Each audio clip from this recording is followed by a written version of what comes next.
Hi friends, welcome back to revision talk. +2 commerce വിദ്യാർത്ഥികളുടെ business സ്റ്റഡീസിലെ അവസാനത്തെ 2 ചാപ്റ്റേഴ്സായ കൺസ്യൂമർ പ്രൊട്ടക്ഷൻ, എൻ്റർപ്രണർഷിപ്പ് ഡെവലപ്മെൻറ്റ് തുടങ്ങിയ ചാപ്റ്ററുകളാണ് നമ്മൾ ഈ വീഡിയോയിൽ ഡിസ്കസ് ചെയ്യുന്നത്. പൂർണ്ണമായും കഴിഞ്ഞ കാലങ്ങളിൽ ചോദിച്ച വ്യത്യസ്തങ്ങളായിട്ടുള്ള ചോദ്യങ്ങളും അതുപോലെ അതിൻ്റെ ഉത്തരങ്ങളും അടങ്ങിയതാണ് ഈ വീഡിയോ എന്നുള്ളതാണ് ഇതിൻ്റെ ഏറ്റവും പ്രധാനപ്പെട്ട പ്രത്യേകത.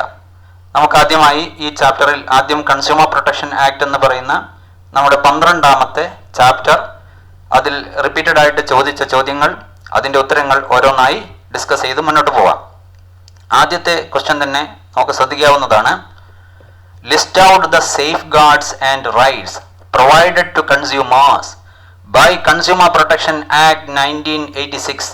4 മാർക്കിന് 2017 എന്തൊക്കെ സേഫ് ഗാർഡ്സ് ആണ്, എന്തൊക്കെ റൈറ്റ്സ് ആണ് കൺസ്യൂമർ പ്രൊട്ടക്ഷൻ ആക്ട് കൺസ്യൂമേഴ്സിന് നൽകുന്നത്? ഏത് പ്രകാരം? കൺസ്യൂമർ പ്രൊട്ടക്ഷൻ ആക്ട് 1986 പ്രകാരം 4 മാർക്കിന് 2017 ചോദിച്ചു. Due to the ignorance of consumers about their rights they are exploited in the market.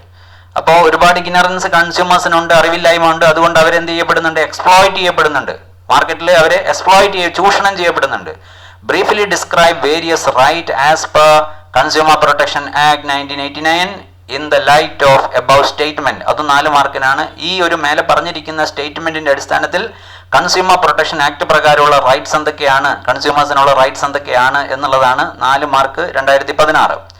While conducting interview of marketing executives in jail agencies, one candidate replies that consumer has no right. ഒരു marketing എക്സിക്യൂട്ടീവിന്റെ ഒരു interview നടത്തിക്കൊണ്ടിരിക്കുന്ന സമയത്ത് ഒരു candidate പറഞ്ഞ മറുപടിയാണ് കൺസ്യൂമേഴ്സിന് right ഒന്നും ഇല്ല എന്നാണ് അവർ പറഞ്ഞത്.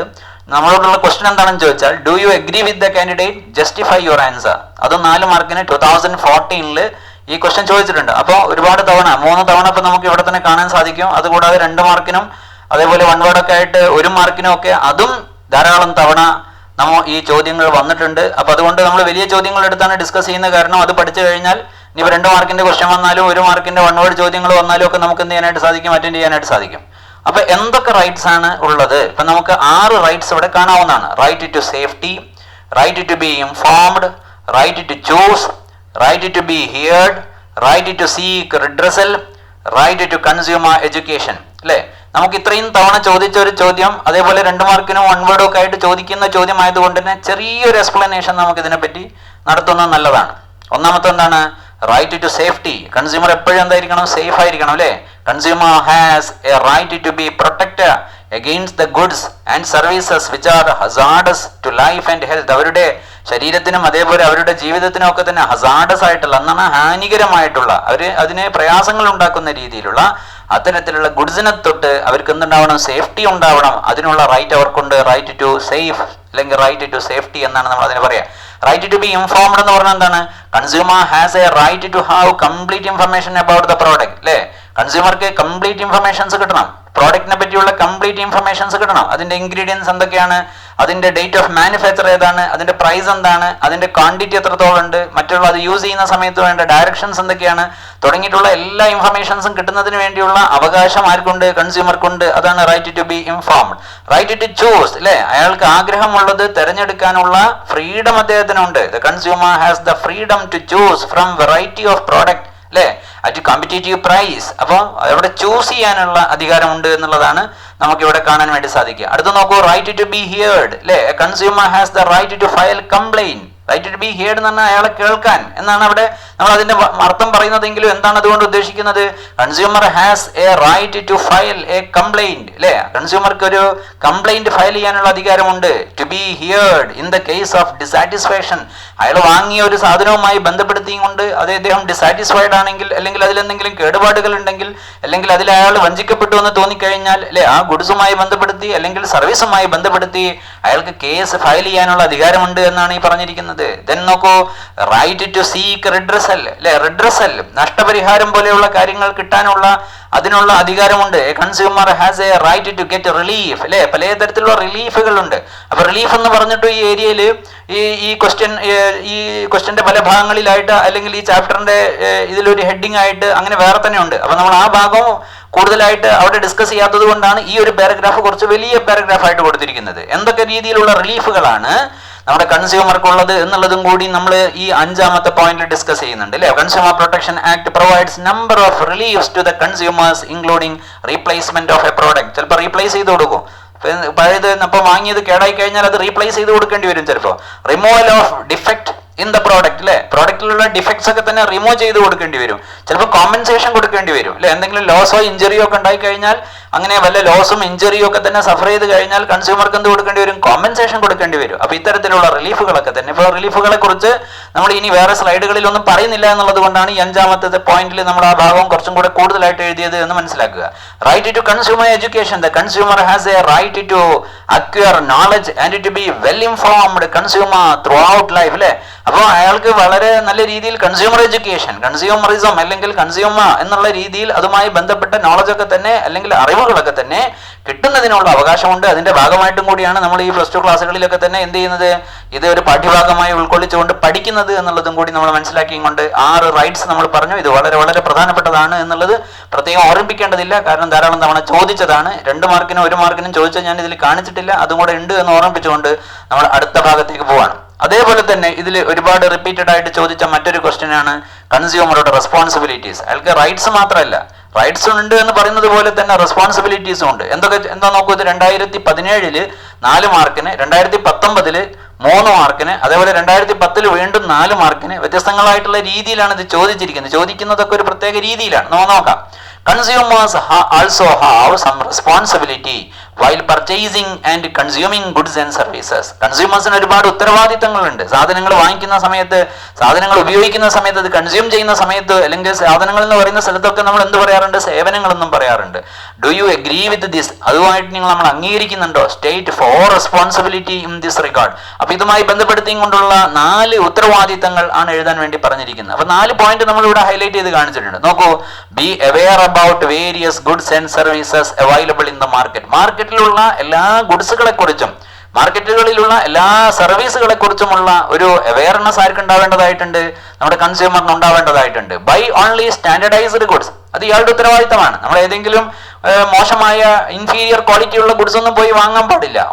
By only standardised goods as they provide quality assurance അല്ലെ. ക്വാളിറ്റി അഷുറൻസ് ഒക്കെ തന്നെ പ്രൊവൈഡ് ചെയ്യുന്ന അത്തരത്തിലുള്ള സ്റ്റാൻഡർഡൈസ്ഡ് ഗുഡ്സ് മാത്രമേ വാങ്ങാൻ പാടുള്ളൂ. അത് 3ാമത്തെ ഒരു റെസ്പോൺസിബിലിറ്റി എന്താ?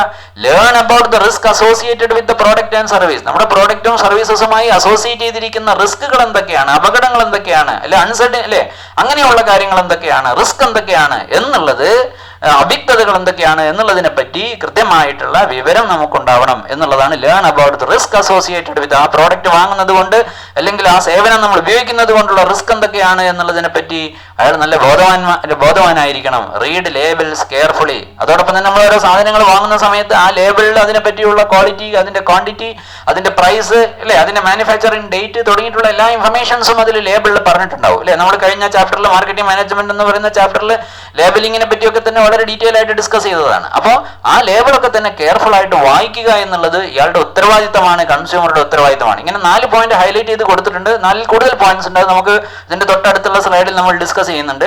ഇനി അടുത്തൊരു ക്വസ്റ്റ്യൻ തന്നെ നോക്കൂ. Consumer problems of India are highly complex in nature.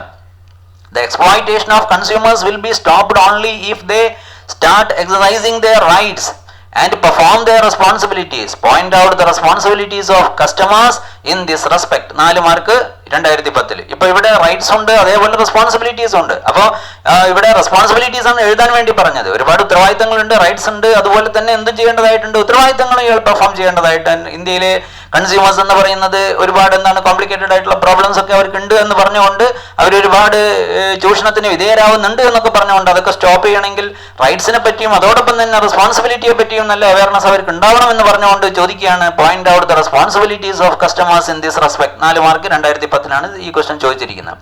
അപ്പോൾ ബാക്കി ഇവിടെ നമുക്ക് 4 മാർക്കിനൊക്കെ ചോദിച്ചുകൊണ്ട് 4 പോയിന്റ് തന്നെ എഴുതിയാൽ മതി. പക്ഷേ കുറച്ചുകൂടെ പോയിന്റ്സ് നമുക്കൊന്ന് മനസ്സിലാക്കുന്നതിന് വേണ്ടി ഞാൻ ഇവിടെ കുറച്ച് ബാക്കിയുള്ളതും കൂടെ കൊടുത്തിട്ടുണ്ട്. അപ്പോൾ അതും കൂടെ നമുക്കൊന്ന് പറഞ്ഞുകൊണ്ട് അടുത്ത പാർട്ടിലേക്ക് പോകുന്നതാണ് അല്ലേ.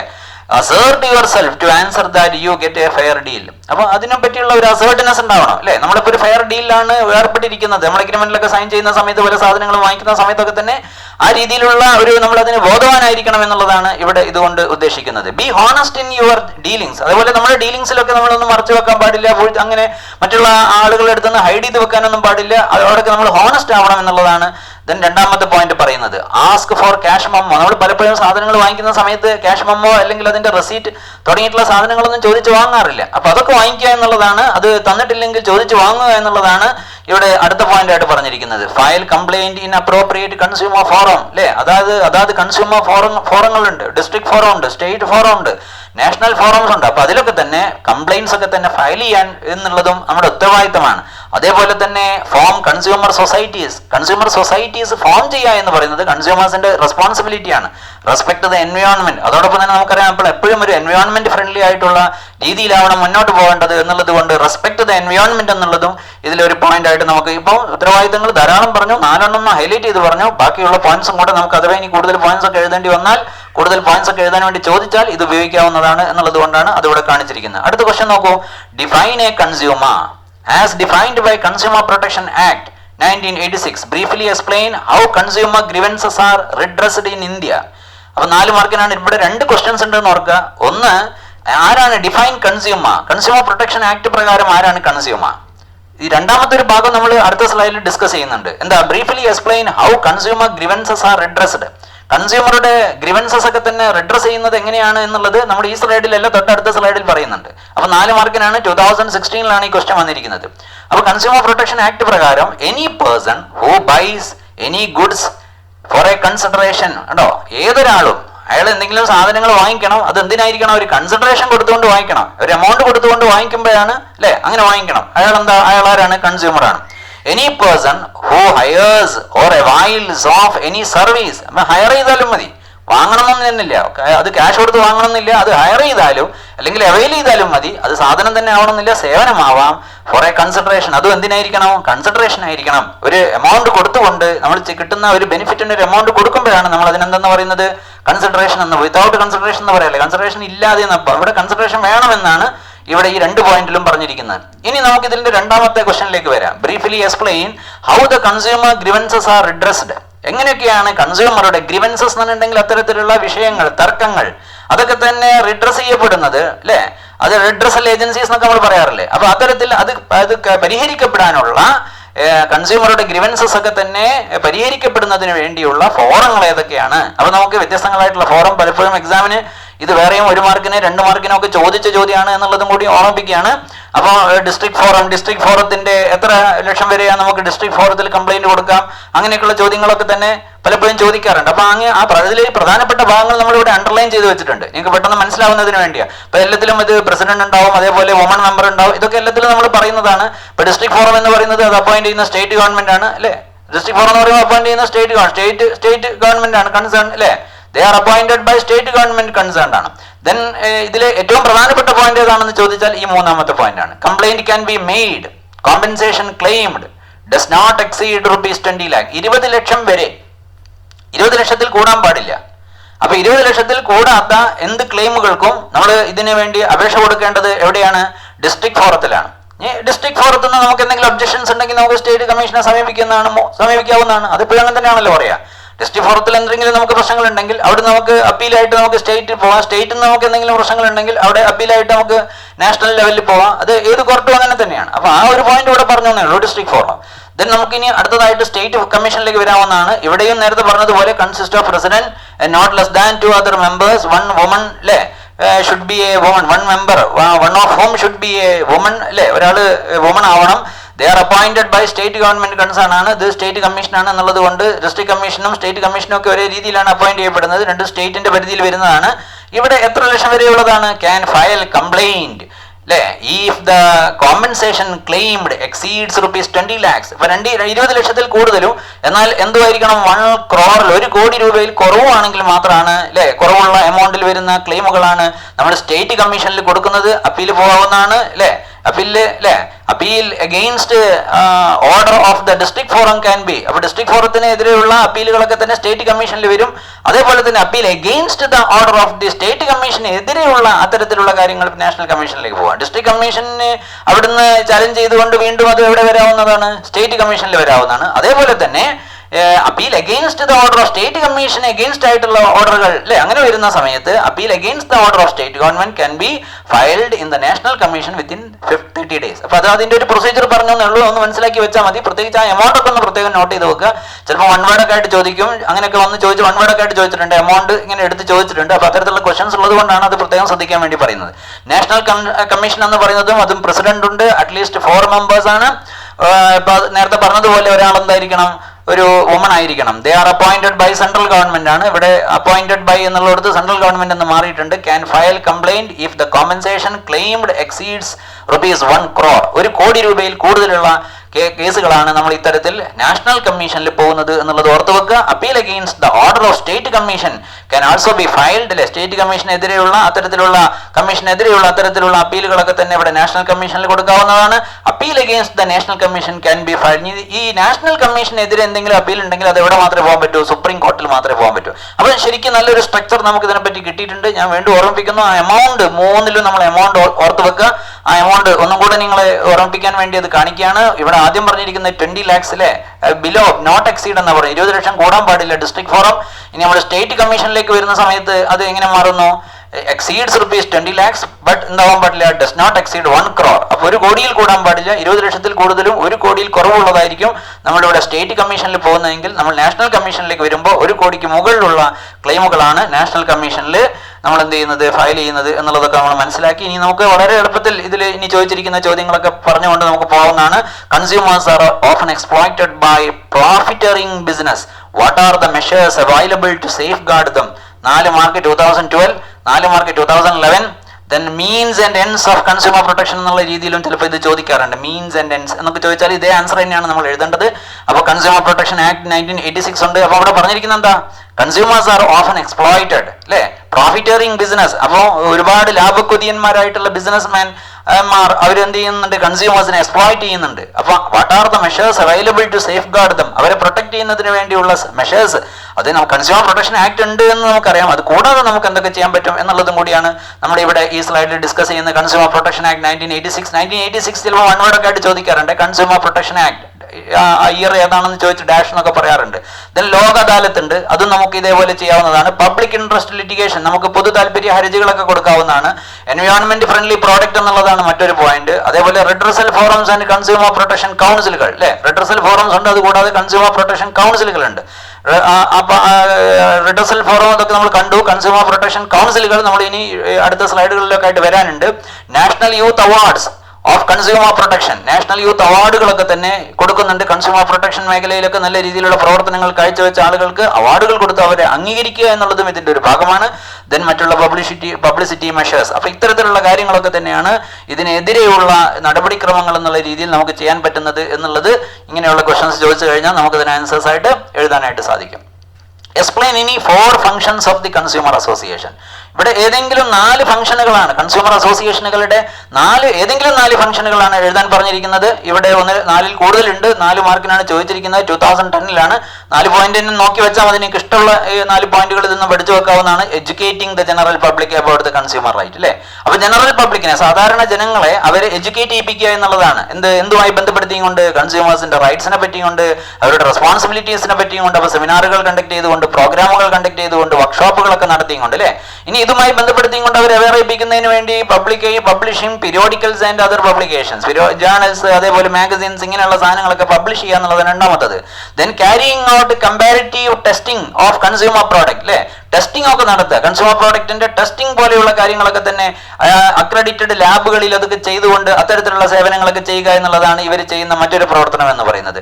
Encouraging consumers strongly to protest and take action against the unfair trade practices of സെല്ലേഴ്സിന്റെ അൺഫെയർ ആയിട്ടുള്ള ട്രേഡ് പ്രാക്ടീസസിനെതിരെ പ്രൊട്ടസ്റ്റ് ചെയ്യുന്നതിന് വേണ്ടി അവരെന്ത് ചെയ്യിപ്പിക്കുക, അവരെ ഒന്നും കൂടെ ബോധവൽക്കരിക്കുക, അവരെ എൻകറേജ് ചെയ്യിപ്പിക്കുക എന്നുള്ളതും ഇവർ ചെയ്യുന്ന പ്രവർത്തനം ഇവരുടെ ഫംഗ്ഷനിൽ പെട്ടതാണ്. Then prevailing legal assistance to consumers by way of providing aid, legal advice etcetera. അപ്പോൾ എയ്ഡ് കൊടുക്കുക, ലീഗൽ അഡ്വൈസ് ഒക്കെ കൊടുക്കുക. എന്തിനു വേണ്ടിയിട്ട്? പ്രൊവൈഡിങ് ലീഗൽ അസിസ്റ്റൻസ്, നിയമപരമായ സഹായങ്ങളൊക്കെ കൊടുക്കുക. ഇത്തരത്തിലുള്ള കേസുകളൊക്കെ ഫയൽ ചെയ്യാൻ വേണ്ടി നിയമപരമായി അവരെ സഹായിക്കുക. Then filing complaints in appropriate consumer courts on behalf of the consumer. കൺസ്യൂമർക്ക് വേണ്ടി ചിലപ്പോൾ എന്ത് ചെയ്യാറുണ്ട്, ഇത്തരത്തിലുള്ള കൺസ്യൂമർ അസോസിയേഷനുകൾ കൺസ്യൂമേഴ്സിന് വേണ്ടി അത്തരത്തിലുള്ള കോടതികളിലൊക്കെ തന്നെ എന്ത് ചെയ്യാറുണ്ട്, കേസ് ഫയൽ ചെയ്യാറുണ്ട്. Taking an initiative in filing cases in consumer court in the interest of the general public and not for any individual.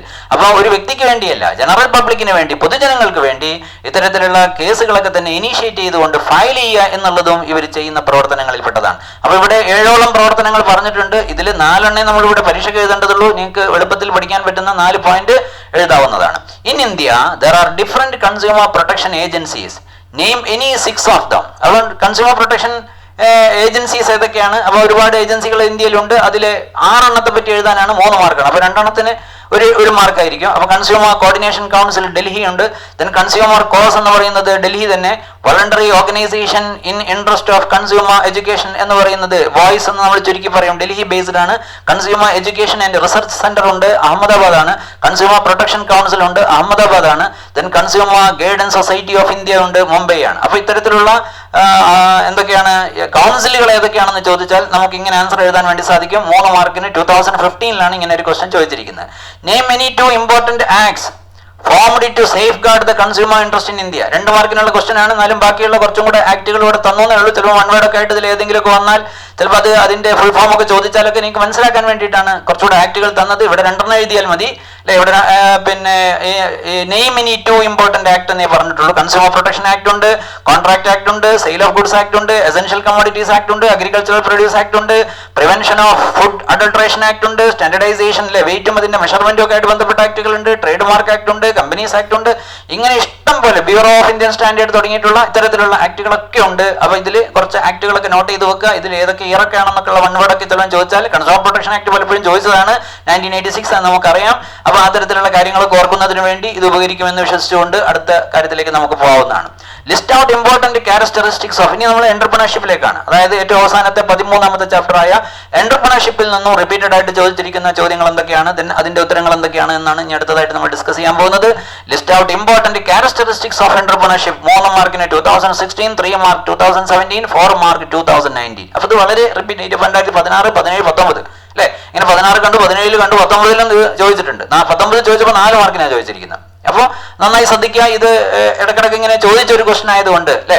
അപ്പോൾ എന്തൊക്കെ ക്യാരക്ടറിസ്റ്റിക്സ് ആണ് എന്തിനുള്ളത്, എന്റർപ്രണർഷിപ്പിനുള്ളത് എന്നാണ് നമ്മുടെ ചോദ്യം. It is A systematic and purposeful activity. ഇതൊരു systematic ആയിട്ടുള്ള purposeful ആയിട്ടുള്ള ഒരു പ്രത്യേക ലക്ഷ്യം വെച്ചുകൊണ്ട് ചെയ്യുന്ന ഒരു ആക്ടിവിറ്റിയാണ് എന്റർപ്രണർഷിപ്പ് എന്ന് പറയുന്നത്.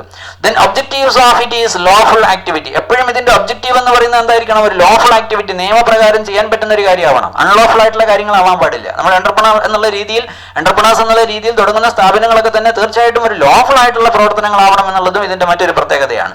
Entrepreneurship is a creative and innovative response to the environment അല്ലെ. അപ്പൊ എപ്പോഴും ഇതൊരു ഇന്നോവേറ്റീവ് ആയിട്ടുള്ള അല്ലെങ്കിൽ ഒരു ക്രിയേറ്റീവ് ആയിട്ടുള്ള ഒരു റെസ്പോൺസ് ആയിട്ടാണ് നമ്മൾ ഇതിനെ വിലയിരുത്താറ്. 4മതായിട്ട് നോക്കൂ, it is the ability to recognise, initiate and exploit an economic opportunity. പലപ്പോഴും ഈ എന്റർപ്രണർഷിപ്പ് എന്ന് പറയുന്നത് എന്താണ്, ഇറ്റ് ഈസ് ദ എബിലിറ്റി, ഇതൊരു കഴിവാണ്, ടു റെക്കഗ്നൈസ്, അത് മനസ്സിലാക്കുന്നതിന് വേണ്ടി, initiate and exploit an economic opportunity, ഒരു എക്കണോമിക് ഓപ്പർച്യൂണിറ്റിയെ കൃത്യമായി മനസ്സിലാക്കി അതിൽ ഇനീഷ്യേറ്റ് ചെയ്ത് അതിനെ എക്സ്പ്ലോയിറ്റ് ചെയ്യുന്ന തരത്തിലുള്ള ഒരു കഴിവും കൂടിയാണ് എന്തെന്ന് പറയുന്നത് എന്റർപ്രണർഷിപ്പ് എന്ന് പറയുന്നത് എന്നാണ്. അപ്പോൾ 4 പോയിന്റ്സ് ആണ് ഇവിടെ തന്നിരിക്കുന്നത്. നമ്മൾ എന്ത് എഴുതിയാൽ മതി, 3 ക്യാരക്ടറിസ്റ്റിക്സ് ചോദിച്ചാൽ 3 പോയിന്റ് എഴുതിയാൽ മതി. ഇവിടെ 4 പോയിന്റ് ഉണ്ട്, നിങ്ങൾക്ക് ഇഷ്ടമുള്ള 3 എഴുതാവുന്നതാണ്. ഇനി അടുത്ത ഒരു ചോദ്യം ഈ ഭാഗത്ത് നിന്ന് ചോദിച്ചൊരു ക്വസ്റ്റൻ ആണ്.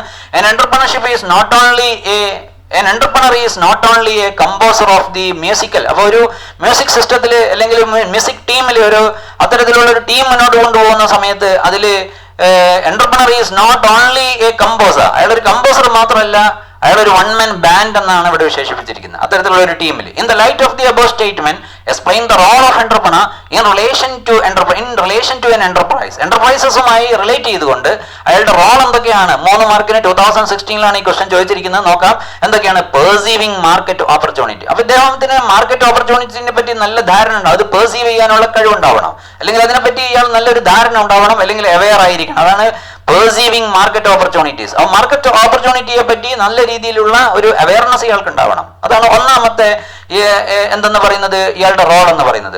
രണ്ടാമത്തെ കാര്യം എന്ന് പറയുന്നത് gaining command over scarce resources, അല്ലെ, gaining command over scarce resources. അപ്പോൾ സ്കേഴ്സ് റിസോഴ്സസിന്റെ മുകളിൽ അദ്ദേഹത്തിന് ഒരു അല്ലെ ആ ഒരു ഗെയിനിങ് അയാൾക്ക് നേടാൻ വേണ്ടി സാധിക്കണം എന്നുള്ളതാണ്, അല്ലെ, ഒരു ഗെയിൻ അയാൾക്ക് എടുക്കാനായിട്ട് സാധിക്കണം. സ്കേഴ്സ് റിസോഴ്സസ് നമുക്കറിയാം, റിസോഴ്സസ് എല്ലാം സ്കേഴ്സസ് ആണ് എന്നുള്ളത് നമുക്കറിയാം. അപ്പൊ അതിന്റെ മുകളിൽ ഇയാൾക്കൊരു ഗെയിൻ ഉണ്ടാക്കാനായിട്ട് സാധിക്കുമ്പോൾ മാത്രമാണ്, അല്ലെങ്കിൽ ആ സ്കേഴ്സസ് ആയിട്ടുള്ള റിസോഴ്സസിനെയൊക്കെ തന്നെ വേറെ രീതിയിൽ പറഞ്ഞാൽ ഇഫക്റ്റീവായിട്ട് യൂട്ടിലൈസ് ചെയ്യാൻ പറ്റുമ്പോഴാണ് ഇയാൾക്ക് ആ രീതിയിൽ മുന്നോട്ട് പോകാൻ വേണ്ടി സാധിക്കുക എന്നുള്ളതാണ് മനസ്സിലാക്കേണ്ടത്. മൂന്നാമത്തെ പോയിന്റ് നോക്കൂ, marketing of product and responding competition. Marketing of the product market ചെയ്യാനും അതേപോലെ തന്നെ കോമ്പറ്റീഷൻ എന്ന് പറയുന്നത് ഇയാൾ നേരിടുന്ന ഏറ്റവും വലിയ വെല്ലുവിളിയാണ്. അതിനെ റെസ്പോണ്ട് ചെയ്യാനും ഒക്കെ തന്നെ ഇയാൾക്ക് സാധിക്കണം എന്നുള്ളതാണ്. അപ്പൊ 3 മാർക്കിനാണ് ചോദിച്ചിരിക്കുന്നത്, 3 പോയിന്റാണ് നമ്മൾ ഇതിൽ കൊടുത്തിരിക്കുന്നത്. ഇനി ഇതിലെ ഈ ക്വസ്റ്റ്യൻ എന്ന് പറയുന്നത് Naveen wants to establish a business enterprise of his own, apprise him about the various steps he needs to go through in the process of setting off the business. ഒരു ബിസിനസ് സെറ്റ് ചെയ്യുന്നതിന് വേണ്ടിയുള്ള steps എന്തൊക്കെയാണ്, അല്ലെ? Naveen wants to establish a business. Naveen എന്ന് പറയുന്ന ഒരാൾ business establish ചെയ്യാണ്. അപ്പൊ അയാൾ ഫോളോ ചെയ്യേണ്ട സ്റ്റെപ്സ് എന്തൊക്കെയാണ്, അല്ലെ? apprise him about the various steps he need to go through. അയാൾ എടുക്കേണ്ട എന്തൊക്കെ സ്റ്റെപ്പാണ്, അല്ലെങ്കിൽ അയാൾ വേരിയസ് ആയിട്ടുള്ള സ്റ്റെപ്സ് എന്തൊക്കെയാണ്, അയാൾ ആ ബിസിനസ് സെറ്റ് ചെയ്യാൻ വേണ്ടി എടുക്കുന്ന സ്റ്റെപ്സ് എന്തൊക്കെയാണ് എന്നുള്ളതാണ്. Process of setting up A business എന്നാണ് നമ്മൾ അതിനെ ചുരുക്കി പറയാം. അതിന്റെ ഏറ്റവും താഴെ കൊടുത്തിട്ടുണ്ട് process of setting up A business. അപ്പൊ ആ പ്രോസസ്സ് ചോദിച്ചാൽ നമ്മൾ ഈ പോയിന്റുകളാണ് എഴുതേണ്ടത്. ഇങ്ങനെ വരച്ചൊക്കെ വേണമെങ്കിൽ ഡയഗ്രമായിട്ടൊക്കെ നമുക്ക് ഇതിനെ കാണിക്കാവുന്നതാണ്. ആദ്യം ചെയ്യേണ്ടത് എന്താണ്, റിസോഴ്സ് മൊബിലൈസ് ചെയ്യുക എന്നുള്ളതാണ്.